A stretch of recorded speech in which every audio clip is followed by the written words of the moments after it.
Now this may be, no, this is the first time that I've ever reviewed a speaker that I've already had before. This is the Yamaha NS6490 bookshelf speakers that I actually had before my YouTube days when I was probably 17 or 18 years old. I remember having these. These were my first ever speakers that I bought myself, and I paired them with an old Yamaha receiver that a friend of mine gave to me that he wasn't using. Didn't have any HDMIs or anything like that. It was way back when. And so these speakers were the first speakers that I ever bought myself, or that I owned. Of course, I flipped the box upside down, but it's okay. But I do remember when I bought these speakers, these were my favorite speakers that I've ever had because they sounded so good. And I was just amazed at some of the bass reproduction and cleanliness of sound that these speakers had. And they weren't expensive, and they are still not. I bought these for around 150 bucks for the pair, or something close to that. I'll have to go back and double check myself, but these things sounded amazing. Let me move all this stuff out of the way and put the speakers here. I don't know which way is upside down. I think this way is the right way. But I had these speakers back when I was a teenager, and I got rid of them because I started getting into more, high quality gear. But I was wondering, after years and years of listening to speakers and reviewing speakers and making a YouTube channel and talking about audio, will I feel the same way about these speakers today as I did back when I was 17 years old, now that I know a whole bunch more? Maybe they're not as good as I thought. Maybe it was just what I thought when I was younger. So these speakers are not new to the market. They've been around forever. You guys may know of these. These are really big bookshelf speakers. I even thought that back in the day. These are really big bookshelf speakers. And that's part of the reason why the bass was so good, because it has a lot of internal space. The cubic feet inside of it is bigger than most bookshelf speakers today, and it's a sealed speaker if I'm not mistaken. And so the sound was tight because of that. I do see a scratch on top of this, but that's okay. I don't plan on, it kind of buffs out a little bit. I don't plan on keeping these necessarily, but I did want to take them for a review. Let me open or take off the grill here. This was my favorite part of these speakers here, was that front face. That kind of glossy finish on the front, I'll zoom in on it for you guys. That glossy finish on the front with the white cones was incredible. I thought it would look really good, so I always had the grills off whenever I listened to them. So it has, of course, that mid-range woofer at the bottom. It has another mid-range at the top, and then it has its tweeter with the waveguide. So it was actually a really solid sounding speaker. I thought they were amazing. So in today's video, we're gonna do a live listening test and see if I feel the same way about these now. Now, I usually like to do kind of like a break-in period, which I believe you should do with all your speakers, car audio and home audio. Break in your speakers, but I'm not going to do that necessarily in today's video. I'm just going to get a first initial impression. I'm going to plug them up to my system on my desk, and we're going to take a listen to these things with some high quality music and see what these things can do.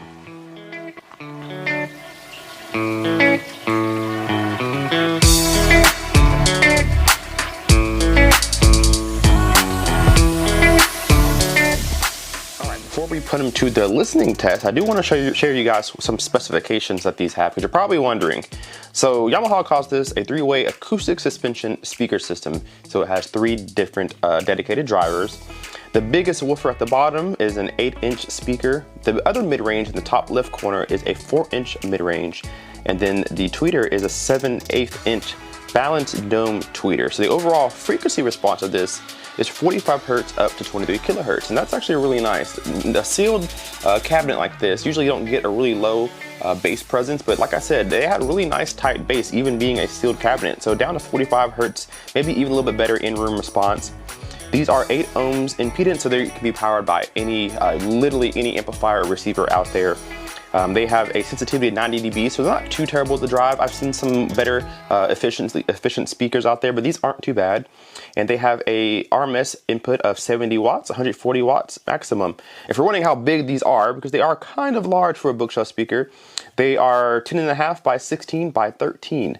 So they're a pretty bulky speaker. It's not something you're gonna wanna put on the desk necessarily, because they're way too large, but they'll be good as your main speakers in a bookshelf setup, whether it's 2-channel or in home theater. So I'm gonna go ahead and plug them to my 2-channel system, actually on my desk, and we'll take a little listen. All right, so we have the speakers up on the desk. I did look up the price tag that I spent on these, and it was $129. If they sound as good as I thought they did, 11, 12 years ago, then it's definitely a steal. But that's what we're gonna find out today, is if I like them as much as I did, and what I think about them now that my ear has been heavily trained since then. I'm gonna play a song that has pretty good bass in it for the most part. A little bit of instrument, just more synthetic. Just a regular like hip hop kind of beat to start, and see how they sound with bass, because that's what I'm curious of the most. And then we'll go through some other samples here. Of course, this is non-copyright. I have my stereo mic hooked up, so you guys should get some sort of left and right type of sound to you guys. But anyway, here we go.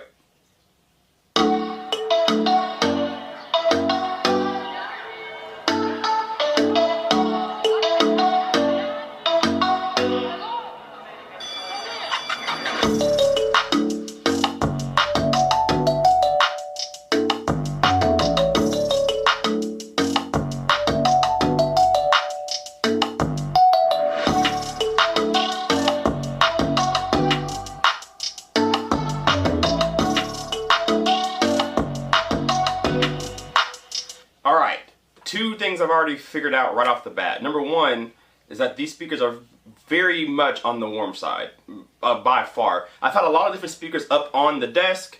It's been the Triangle Borea, the B03s has been up here. The KEF LS50 Metas have been up here. Bowers & Wilkins 606 S2s have been up here. Fluon's AI60s have been up here. And now we have the Yamaha, what are these, NS640 6490s. They're up here now. These are by far the warmest speakers that I've had on the desk, and it's instantly noticeable. It's surprising because of their little tweeter design that they have. You would think that it would be a little bit more on the neutral side, maybe on the bright side, but there's a lot of mid-range going on with this speaker. You have an 8-inch mid-range speaker on a bookshelf, and then you have another 4-inch mid-range speaker as well. Of course, there's a crossover built inside, but there's a lot of mid-range, and it kind of tilts it towards the warm side. Which doesn't sound bad, but it's definitely noticeable. It will never sound fatiguing because of that, but it's definitely very colored. The second thing that I noticed is that the bass is still pretty nice. Even being a sealed box, it sounds so good. It's not a lot of bass at all. It's not gobs of bass. It's not heavy bass. You guys probably can't even hear it on your side, but the bass is definitely present, and it's very, very well blended. I would like to have a little bit more bass though. I think I keep my bass on 0. Actually, it's on +3. I keep it on +3 on all of my my demos, just to keep the sound the same as far as the amplifier goes.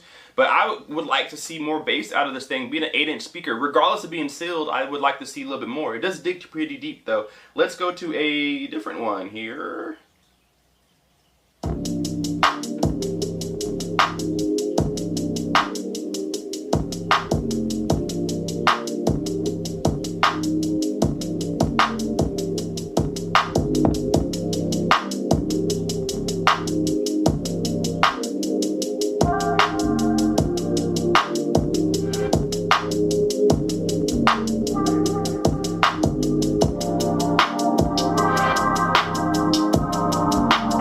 So one of the nicest things that I'm hearing right now is the spatialness that the sound has.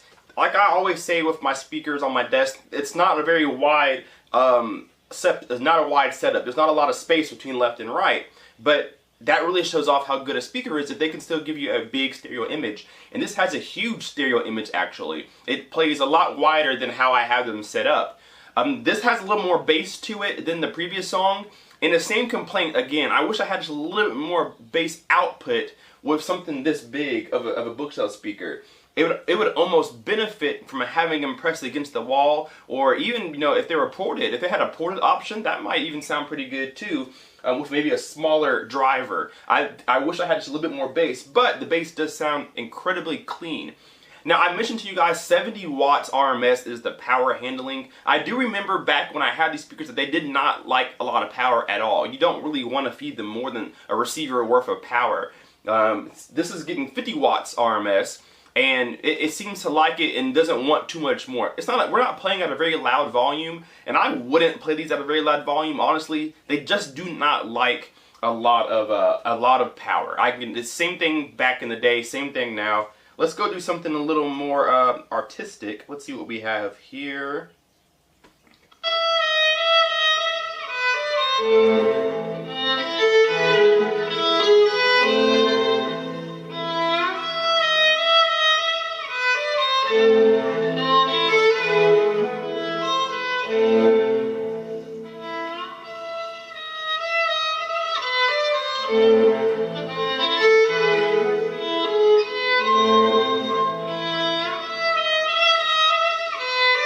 There's a high note that comes here in a second that I want to hear.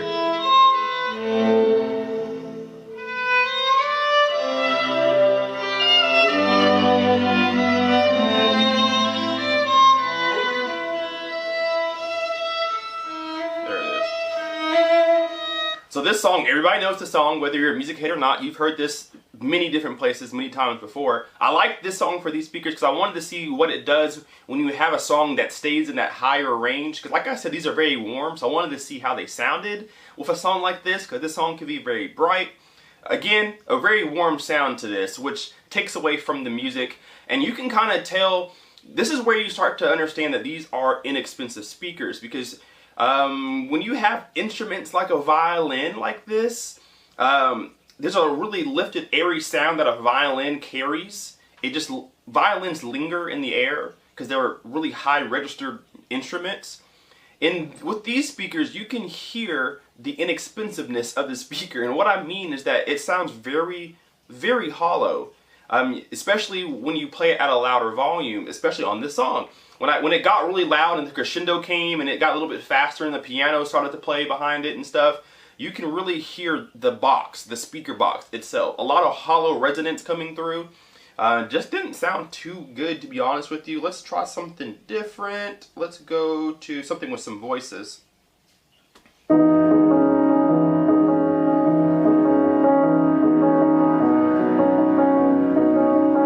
gonna fast forward a little bit.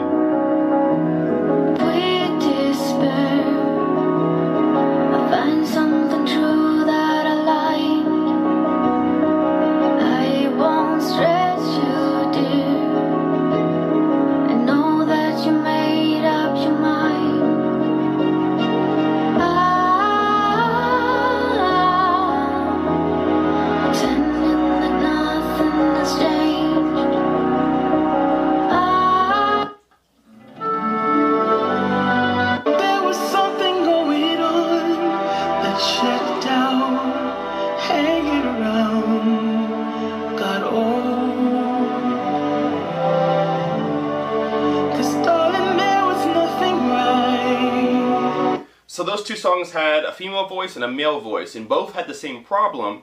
It's that the voices are lost within all of the other music. When there's a lot of instruments in the background and then there's a lead singer within all those instruments, it seems like these speakers, the voices fall too far behind the instruments, which is always a problem because your vocalist is your centerpiece. You put the vocalist in the middle of the stage and your instruments surround your vocalist because that's who's supposed to have the show, and then your accompaniment is made to accompany. But on these speakers, at least with the two songs that I just kind of demoed, the voices seem to fall behind the orchestra or the accompanist, and that's the problem. It makes it hard to hear what the voices are saying, and so you start focusing on the wrong thing. You start focusing on trying to hear the words versus enjoying the music as it is. So that's a big complaint there. But again, we're at $129 as the price tag, so you can't be too picky. I do want to play one more. I don't know what these are.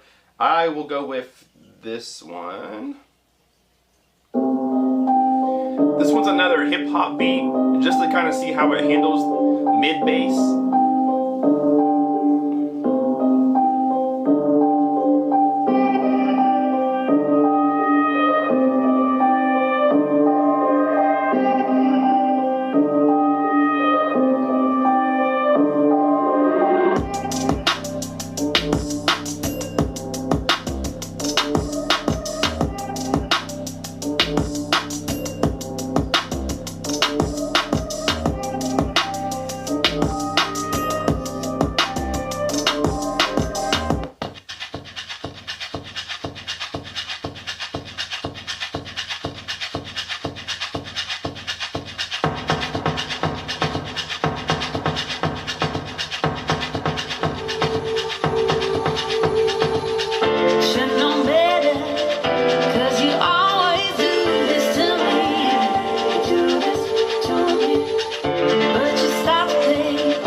there, and I'm going to give you guys my pros and cons and kind of my thoughts on this speaker. That song right there actually sounded really good. And if we compare what we listened to in the beginning versus now, these speakers seem to shine on things that are fast tempoed, not too bass heavy, not too many instruments involved, something like that. It actually sounded really good. These do very well with stereo imaging, getting a bigger soundstage than what they are. They do well with that. And they shine in the mid-bass region. If you're listening to hip-hop and R&B type music on these, you're going to be disappointed unless you put a subwoofer with them. But I fear putting a subwoofer with something like this, because if you're using it for music, you could have a tough time integrating your subwoofer with something like this, being so... so warm. You might have way too much warmth in your sound, and you may not like it for music overall. I think these do better on their own by themselves, and maybe put like an 8-inch sub, maybe like a SVS micro sub, or one of the small KEF subs. That might be okay. But you may have a tough time integrating it, trying to keep it from being too warm. But I think it's possible. I do love how that song sounded because of how well the speakers are able to, like I said, sound bigger than how they are. Like I said, I'm not far from the speakers, but things do seem quite wide. They do kind of bounce and use the room pretty well. And they're pulled off the wall pretty good, so it's not too far deep into the room. It does sound overall really good. For $129, I think these are awesome. I would buy these over the Polk T-Series. I would buy them over that. Sony's SSC series speakers, I would buy these over that. You could get away with using these for home theater too, but then you really want a subwoofer. You'll have to figure out what you're going to do about a center channel, but you can use these as your main speakers if you want to, and they sound pretty good. Near field, they're not bad. Kind of far away, some of the bass kind of opens up, and you get a little more in-room response, because sitting right here, I'm not really in my room, deep into my room, so the room doesn't have too much control over the sound. But if you were to put these kind of farther away, you'll get a little more bass response, and then I think they'll sound a little bit better. But how do I feel about them now compared to 11 years ago? Definitely feel the same that I did before. They are really incredible sounding speakers. For $129, there's not many people out there at all who will be disappointed by these speakers. They actually sound really good, and they're better than everything in the $129 price range. Everything. Every single thing out there. I'm getting these every single time. Yamaha is a reputable brand.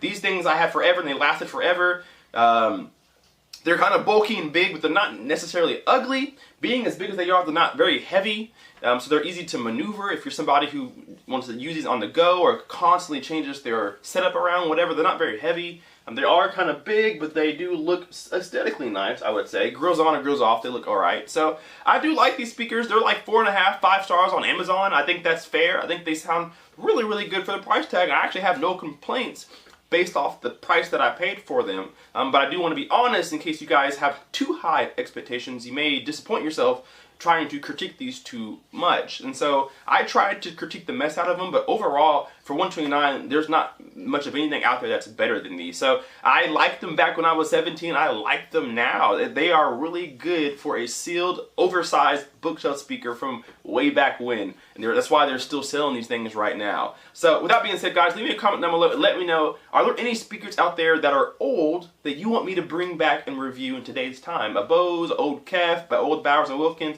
Is there any speaker out there that you know of that you want to see brought back in today's times, and how would it fare? Let me know that in the comment section down below. Hit that like button, and we'll see you guys in the next video. Keep it Sky out. Peace.